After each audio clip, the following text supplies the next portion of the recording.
Welcome back. We're on to chapter 27 of Elements of Bree, the Viterian Bracelet. Bree felt like throwing up. She was suddenly very dizzy and felt very hot. It was also very bright all around her, making her squint. Once she got her focus, she stood and looked at her surroundings.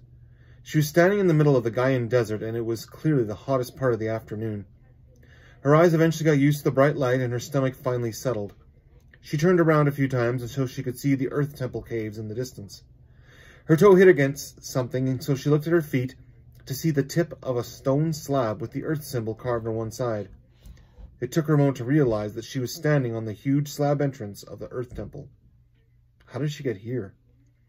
She looked down to see Odiana's wand and the bracelet in her left hand. She shoved the wand into her belt and examined the bracelet.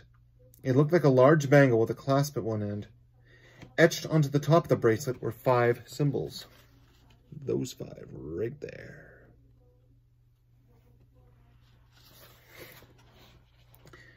She turned the bracelet over and read the words Viteria, written in Golian on one side. She looked back at the 5 symbols again and noticed that the first symbol, the Earth symbol, was glowing a little bit.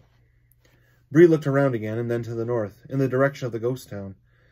She wondered how she would get back there. Looking back at the bracelet, she tapped the Earth symbol again, then moved her finger to the second symbol and lightly touched it. Instantly, she felt her body pulled outward as there was a flash of light. She was suddenly hit with a blast of cold wind, and she stumbled forward, almost falling off a high cliff.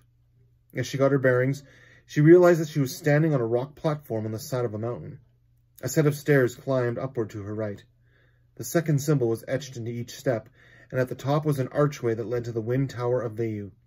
She looked down at the rest of Goal stretched out to her left, including a small town below her and the Wind Creek running from the mountains to the Golian harbor. The last 2 symbols must be for the fire and water temples, so she didn't bother touching them. The middle symbol was different and didn't look like what the symbol of ether would be, but she had no clue what that symbol would even look like. She tapped the cross in the circle and nothing happened. She tapped it a few more times. She was still on the side of the mountain. She lightly tapped it, wondering what it did, and her mind wandered to Blaze and Odiana, still in the ghost town, and wondered if Odiana was okay. As she thought of this and tapped the symbol, she was pulled again and found herself standing outside the run-down church in Ghost Town. Now she knew what the middle symbol was. It could take her anywhere she wanted to go. She placed the bracelet on her wrist and ran into the church. She found the stairs to the fairy pool and went down them. Blaze turned, shocked to see Bree. "Where did you go?" he asked. "How did you get up there?" She held up her hand to the bracelet. "This took me back to the Earth Temple. I can use it to travel anywhere in Gold by touching it. It has the word Viteria on it." Blaze walked over and smelled it. "I've never heard of it. Is it safe?" "Where'd you get it?" "So far it seems to be safe," she said, coming close to Odiana, who was still collapsed on the ground. "I found it by her wand in the fairy pool. How is she?" "She hasn't moved, but it's only been a couple seconds since you left." "Seconds?" Bree stood and looked around the room.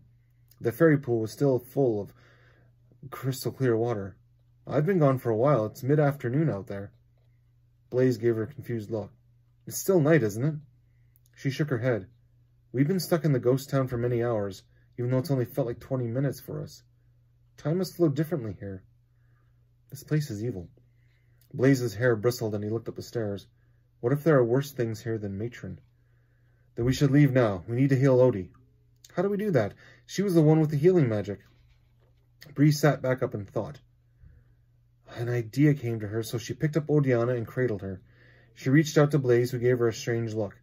"I think you need to be in contact with me to travel with this thing," she said. Blaze walked over slowly, not trusting her. When he was close enough, Bree shifted her arm, holding Odiana to show the symbols, and touched the middle one. Instantly, they were sitting outside the abandoned fairy temple in the North Forest.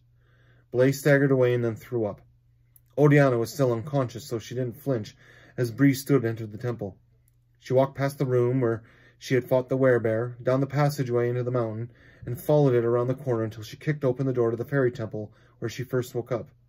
Shen sat by the fountain, reading, but stood quickly when Bree walked in. "We need to help her," Bree exclaimed. Doo-doo-doo.